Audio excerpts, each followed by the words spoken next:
Blues, Alex here, BlueMoonRisingTV. I'm joined by the regulars, Stephen and Elliot. I'm sure you recognise the boys. We are going to be talking through an end-of-season review, but it's not just an end-of-season review, it's an end-of-era review, because Manuel Pellegrini is going to be on his way this summer. Everton are waiting with open arms. Valencia can't wait to sign him up. But we're going to talk through, was he a success at Manchester City? We're going to start by talking through some of the transfers he made, success or failure, trying to get to the bottom of it. One of the big signings when he first came in, he was given a war chest. Fernandinho, £30 million. Has he justified the price tag, Elliot? Yes. What I want to start with as well, I mean, my probably, well, I mean, we might talk about player of the season later on, but I would say that he's probably mine, just because he's been so dependable, he's been really reliable, rock solid. When we first signed him, people were a little bit unsure, but this season we'd have really struggled without him. He's really grown into the side. You interviewed Sami Nasri on the channel, Stephen. Go and check it out if you haven't. It was an awesome interview. But Sami Nasri made him his player of the season. Would you agree with that? Yeah, I would. Sami said he's underrated and people like him don't get the credit they deserve. And he's been brilliant. I remember when we signed him, as you were saying before, Spurs signed Soldado and Paulinho, and we got Fernandinho and Negredo and got roundly mocked for it. Yeah. Well, that turned out pretty better for us, didn't it? Let's be honest. Fernandinho is a fantastic footballer, reliable, strong, consistent. He never has a game less than 7 out of 10. And this season, he's probably been the heartbeat of the midfield. So, total success for me as far as I'm concerned. I think we can all agree Fernandinho in the success pile. Now, you mentioned Alvaro Negredo, who did come in the same window, £20 million. I think of it as the striker that we never had. Was awesome, got injured, apparently didn't like the Manchester weather, and then we didn't make a profit on him. Negredo, success? Yeah, because he scored loads of goals. I mean, he got injured, but we sold him for a profit. So how can that not be a success? That's won as a league, basically. Him and Aguero were absolutely beautiful together. And then he, wanted a holiday and went back to Spain. But yeah, I'm fine with that. Yeah, I'd echo that, actually. He was on fire, wasn't he? He was absolutely... It was great to watch as well. It was a really great one for the fans, Negredo. Old school. Yeah. The fans loved him. He did go off the boil big time, and it became quite frustrating. But I think we got rid of him in time before he became completely, shot. Wasn't there rumours that he got kind of forced back from injury too quickly by Pellegrini because he had a bad shoulder, didn't he? And that apparently affected him. Go on. So your review is that Negredo was a success, but Pellegrini messed him up.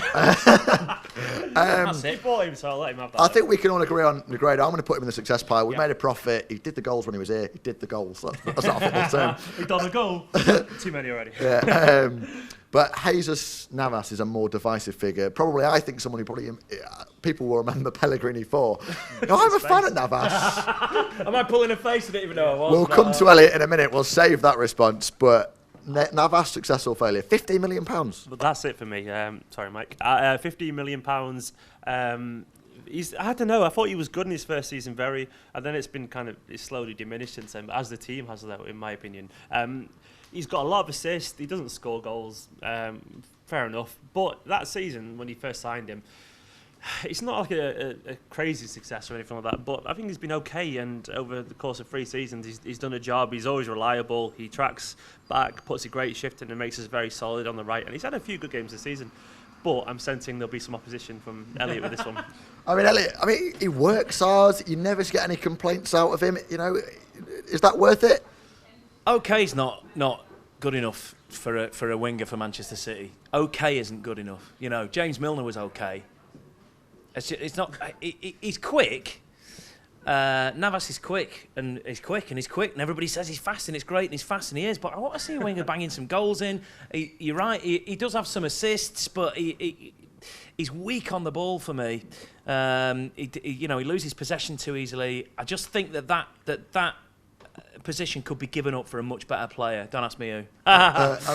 Silva doesn't man the goals in, and Navas last season got the same number of assists as Silva. Yeah, but Silva runs the game a little bit more, doesn't he? And he's his control in this central position is really is second to none, really. Whereas Navas is, like I say, is a bit weak on the ball. He does make those fast runs. He does add pace to the game when we need it, but that's sometimes all he adds for me. And the price, I'm not bothered about the price. In a word then, Stephen, success or failure, Jesus Navas? I'll say success, but... I'm going to join you. I'm going to say success. I know people in the comments. Tell me why I'm wrong. Let me know in the comments downstairs. All right, let's move on. Martin Demichelis, cheap buy. It was £3 million. Came with loads of experience. Very much Pella's man. Demichelis come into more than a bit of criticism this year. Failure? Lost his superpowers when he cut his hair, firstly. Secondly, Demichelis had a period where he was great, and there were songs, and the fans were singing it, chanting his name, and But even when that was happening, there was a sort of an element of irony in there. I noticed because yeah, absolutely, yeah. He was very much a Man City player, actually. Demichelis, a kind of old school City player, but no, he's He's reached the end of his time with us, I think. He's a little too old, and he's making too many mistakes. And listen, we're volatile in that area anyway, so the last thing we need is Demichelis. I'm sure he's a lovely guy, but we don't need him. It feels Demichelis roulette maybe cost us 9 points this year when you've got Denier out on loan, when we could have kept Karim Rekic, when there's Cam Humphreys coming through. Maybe Demichelis, in hindsight... It's not Demichelis' fault that he's old, that he should have been sold this season. But it is Pellegrini's fault for signing him. Well, that's not what we're discussing. He is, actually. That's almost exactly what we're discussing. Isn't it? But over 3 seasons, I would say he started off slowly, got good. Then he had a really good season for us where he was very reliable, and he was when Company was injured, as he always is. He was very good. This season has been pretty poor. But when you're 34 years old and you don't play every week, your legs go a little bit. I would deem for $3 million personally. I would deal as a squad player, and given the fact he's likeable and he's really cool, and I like him for that reason, I would give him a success for $3 million as a backup player. That's what I would say for. What would you reckon? I think. In hindsight, if I could go back, I don't think I would have signed him. And as much as I like the guy, I'm going to have to put him in the failure pile. All right, let's move on. Another one who's coming for Fernando. I mean, he's come good this year, hasn't he? Yeah, he has come good, actually. He's had a decent season. He was terrible when we first signed him. I remember watching him in maybe not the first couple of games, but during that first season when we signed him, thinking, this guy's awful. Has he ever played football before? This guy's awful. And he was awful. But he sort of played to his strengths. He's fitted into the team quite well this season. We've sort of called upon him a little bit, and I think that maybe that's helped with his game. The fact that he's getting more game time has certainly helped him improve. He's very powerful, and we're seeing him use a little bit more of that this season. Just as a side point, do you think he'll be next year under Pep? Think he'll survive the window? Don't know. He's 50-50 for me, actually. I know a lot of people saying that they're fairly certain he'll go, but I don't know. I think Pep could do a lot with him. Yes or no? No. No. All right. I think he had a hard time when he started because he was playing in a team on midfield, and he was signed as the base of a midfield free from Porto. And when he's played in his position as a holding midfielder, which he has done this season, alongside Fernandinho with a number 10 in front of them, be it Yaya or De Bruyne, he's looked good. That's what he was designed to do. So it's pretty unfair to sign a player then expect him to do a totally different job than what they made the name for. And that's what he's had to put up with. He's not a bad player. He looked terrible when he was doing something different, but I think he's a good footballer. I think he's proved it this season, in my opinion, in an organised team, which Pep's very good at, that he can make a very decent job of it, and be really reliable. All right, well, let's put him in the success pile. He came with a 12 million, so I think he's earned his price tag. But let's keep him on sort of towards the middle of the section. Now let's talk about Eliakim Mangala. Now, the price tag seems to go up in every news article you read. 35 million, 38 million, 40 million. He's not looked like the world-class player that he hoped, and he's not as young as you might think as well. Everyone goes, oh, he's young and he's learning. He's 24, 25 now. The players that we could have had for that price, Laporte, Stones, success or failure, Elliot? It's another 50-50, and he's hit and miss for me. He's had great games, and again, he's super powerful. And occasionally, you watch him and think, "Whoa, there's the money there." But those occasions are so rare. I'd have to put him in the failure pile, I think. Failure? It's a mixed one for me. I really like Mangala. I think he's very likeable. You see all the quotes in the press from him about how he's super aware, very intelligent bloke. Yeah. And at times defensively, and with our whole organisation as a team, we're a shambles under Pellegrini. People just run past our midfield. You see midfielders and defenders, and there's a huge gap in between us. So any defender, I'm telling you this now, even Maldini at his peak would struggle sometimes in the way we set up as a system because it exposes teams.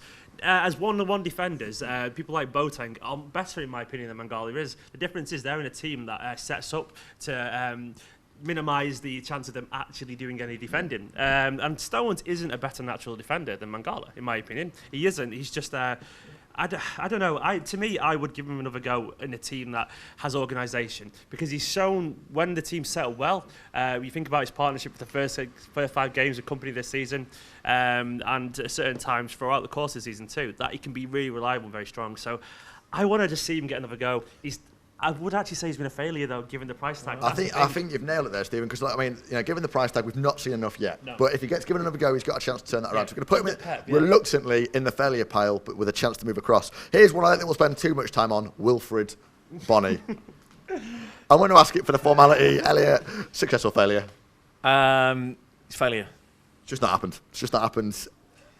Failure, but he will go to Swansea or West Ham and he will score 20 goals next season. We'll work on it. You know it. Watch his space. And again, another one I think we'll probably get rattled through very quickly. Bakary Sagna. I mean, came in on a free. He's looked pretty solid. Yeah, he's been ace, man. He's been great, and I didn't relish the prospect of him that much when we got him. He was a bit, all right. It's happened. Yeah, fine, whatever. But he's been great. Yeah. Absolutely. I'd love to see him stay. Yeah, success definitely. He was second choice for his first season with us, wasn't he? And that people forget how much people need to adapt to a game, how much games actually do breed confidence. Yeah. And I remember when he came in for a few games in his first season, people were saying, "Oh, he's naff, he's old, he's a free transfer. What have we done this for? Give a kid a go," which I would have been saying myself, to be honest. But this season, when he's got a run of games, he's proven what a great defender he is. Ultra reliable, super consistent, and just a bit of a leader in a way, because he's a rock, isn't he? I like him. For a free transfer, phenomenal. Absolutely. And kept Bale in his pocket at the Etihad, which not a lot of players can say they've done. So I'm going to, success.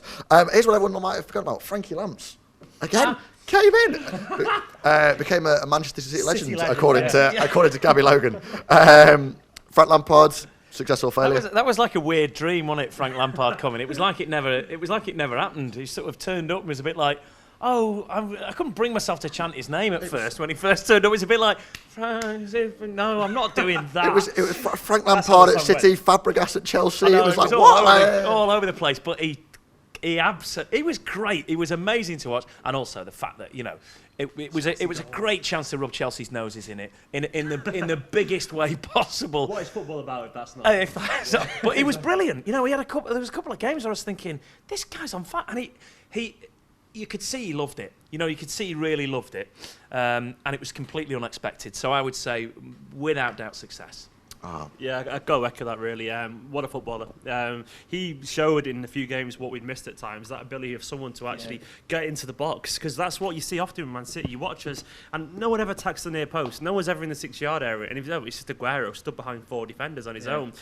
It's really hard to kind of teach that skill, that natural ability to poach goals. And Lampard showed something there that we've lacked for a long time. And so he was an unequivocal success for me. For no money, scored about 6-7 goals for us maybe. And he scored against Chelsea, which was really sweet. What a pro and what a player. So. Super. I think undoubted success. Speaking of other undoubted successes, Kevin De Bruyne. Surely, let's just bang him in there straight away. What a man. What a man. Mad love for Kevin. Every City fan's got mad love for De Bruyne. He's just...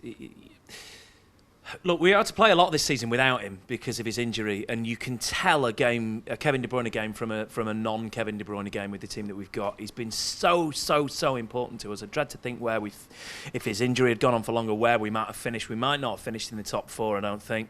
He's just, he runs the game to a certain degree, and he's just so athletic. He just, he's got legs and legs and legs and legs. He's great. The thing for me about De Bruyne, though, even though he's been so great, it still shows how much the right setup is fundamental for what we're trying to do. Because there's times when he's been playing as a number 10 and he's been phenomenal. Then you put him out left and he's just wasted. Because no matter how good a player you are, if you play in the wrong position, you're not going to be at your very best. And that's also shown for me what has been a major problem with the way we set up at times, is that we get a talent like De Bruyne and we don't use him properly. We put him in the wrong position, or we don't build the team around him.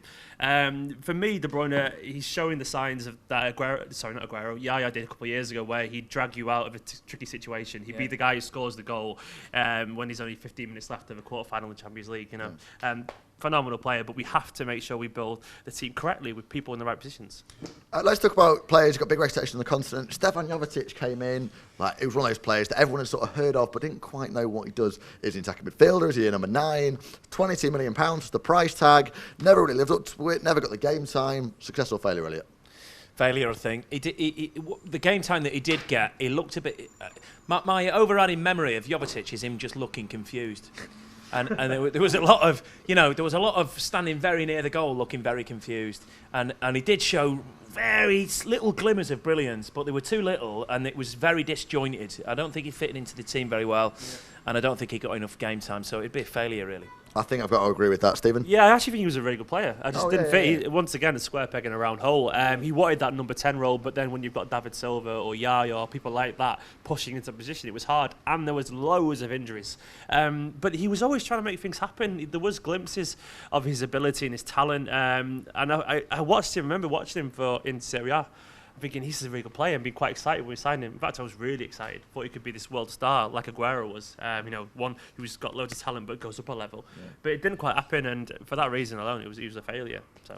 All right, we're going to put him into the failure pile. Let's talk about the saviour of the England national team, the man that's going to keep Dele Alli out of an England shirt, Fabian Delph, who Twitter has universally agreed is the star man for the Euros this year.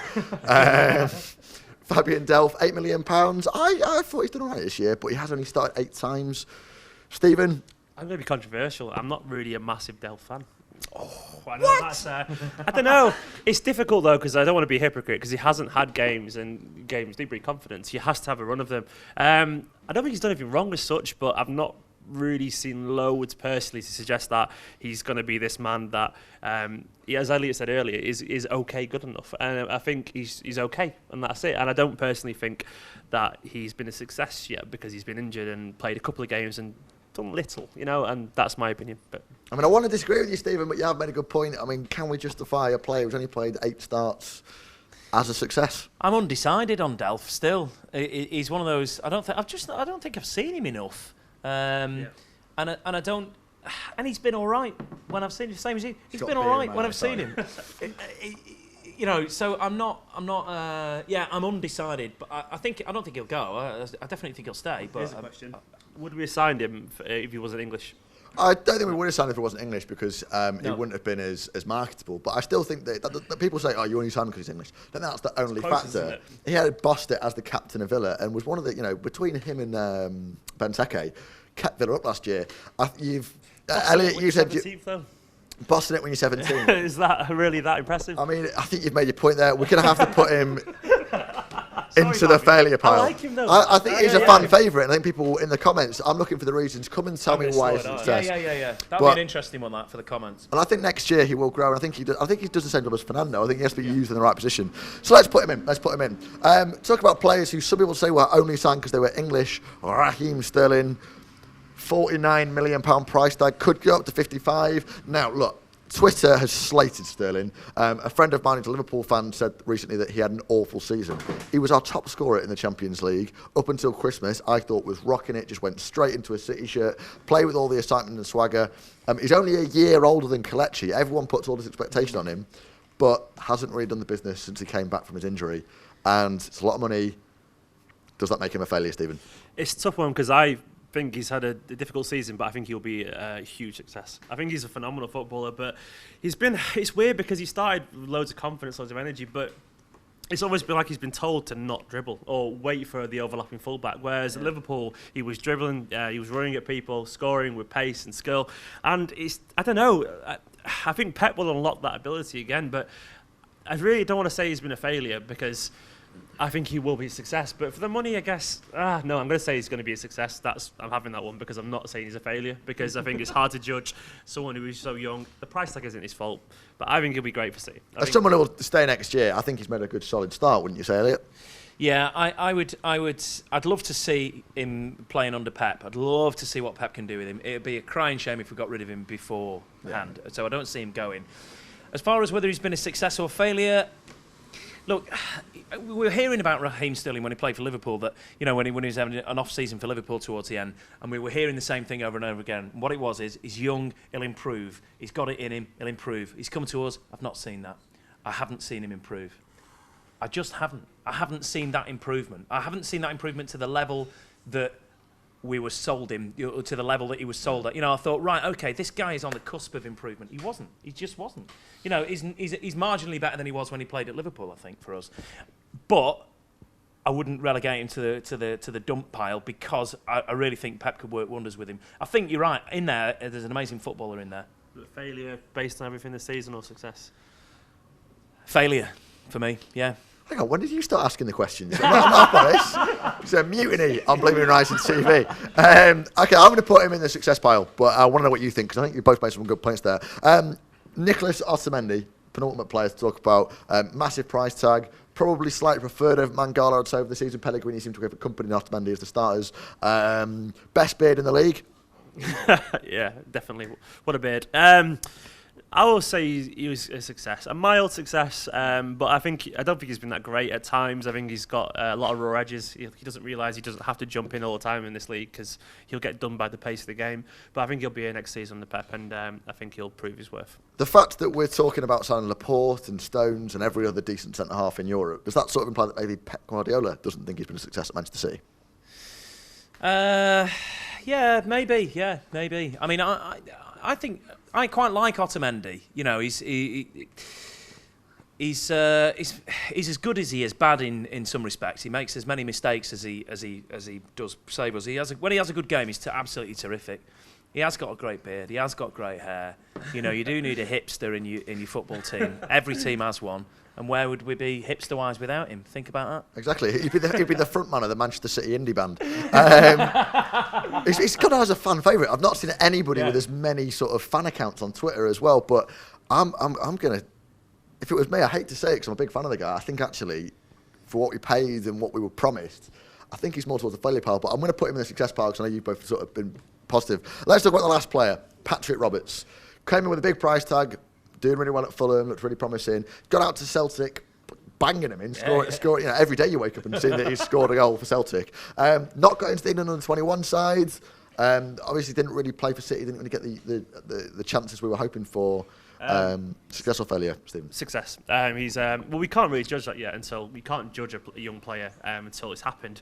But he's a success. We only paid, I think, about $5 million up front because it's all based on add-ons and appearances. But he's been phenomenal at Celtic. He's shown exactly what we hoped he would do.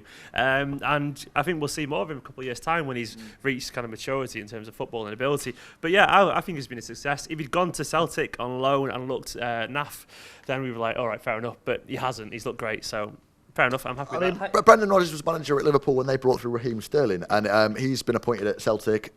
Roberts is going to be there for another year. Brendan Rodgers has already said he's got great character. Yeah. I don't know that, I'm just assuming. But obviously Patrick Roberts is someone who I think I'm really excited to meet Pep Guardiola. Yeah, absolutely, and I think he'll do well under Rodgers, you're right. How many games did he play for? 11 and 6 goals. 11 and 6 for us.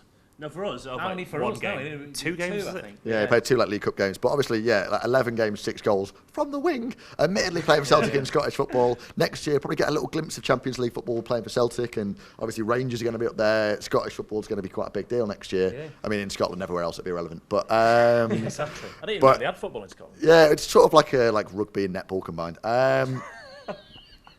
Just a million hates from all the City fans in Scotland. Dislikes now. Loads of thumbs down. But Patrick Roberts, success or failure? Let's wrap it up. Success, big time. Yeah. I've seen some of his. I watched the highlights of the Celtic games and his goals, as you'll have done as well. And sat in front of a computer, going whoa like that. So success, big time. Nice one. All right, so wraps it up. The trophy haul. He brought in 3. He won us the league. Couple of League Cup titles, semi-final of a Champions League. Would you, if that had been promised, if someone said you can have Pellegrini when he came in and he's going to win you 3 titles, take you to a Champions League semi-final and leave you with Champions League football, or you can roll the raffle again and try and get someone else, would you have taken Pellegrini? Good question.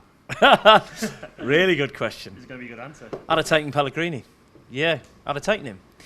Let's not forget, his first season when we won the league under him was terrific, and it was great to watch. And we talked about this in another video where we thanked him, and because he brought a real attacking kind of football, which was ace. It was really good to see. We'd seen a bit of defensive football under Mancini. It was a very different kind of thing. He won us the league. Maybe not as... See, the thing is, right, when Mancini won us the league, it was like this crazy thing that happened, right? So it was, you're never going to get better than that. And I feel a bit like when Pellegrini won the league, it was a bit like, yeah, they've won the league. But, yeah. Expectation yeah, that's the problem, is that is such an enormous thing. Are we ever going to get anything as good as that ever again? Probably not, and we have to come to terms with that. But Pellegrini should be remembered, and I think will be, as a brilliant City manager. Definitely. If you were the Sheikh and you could roll back the time, which the Sheikh could probably do, he's got enough money, would you go back and appoint Pellegrini? No. No? Elaborate. Actually, no, I changed my mind. Yes. Just for that first. I'm so glad. The guy playing pool behind has just missed his shot. No, the trophy whole thing, I don't think is good enough. I don't think it is good enough. I think for a club of the money we have, for the players we've got, for the ambitions we have, and considering you look who won the league this year, and the fact that we let Chelsea walk to the league last season without any real fight, I don't think it's good enough, that trophy haul. I think we should do better than 3 trophies, 2 League Cups and 1 title, given the fact that we are, in my opinion, by far the best team in the country at the moment. We'll just never play it. I'd like to point out, though, the year that Mancini left, he bottled the FA Cup. And everyone was saying, yeah, it's time for him to go, and he's not really won enough. And now everyone looks back and goes, hey, Mancini was great, wasn't he? Yeah. I don't think Mancini was great, though. So I think he was a good manager, and I think Pellegrini's an okay good manager as well, but I don't think he's good enough. So I think it's the whole thing, you don't accept mediocrity or okay, and I think that he isn't the kind of manager that will... he's made too many mistakes, in my opinion, and there's trophies that we should have won, or at least put up a better fight. I can take losing, but I can't take whimpering to defeat, and I think we've seen far too much of that, so that isn't a successful trophy haul, in my opinion. Let us know what you think. We've had our review, and we've had far too much beer by the sounds of it, so we've got something wrong in there. So let us know, point us out, let us know which of the players that you have decided are failures and which players you decided are successes, and the trophy haul, was it good enough? And if you could roll back the clock 3 years, would you still appoint Pellegrini? Let us know in the comments. Make sure you subscribe below if you're not to BlueMoonRisingTV, and we're going to be doing loads of end of season roundups, so keep your eyes peeled for those. This is BlueMoonRisingTV.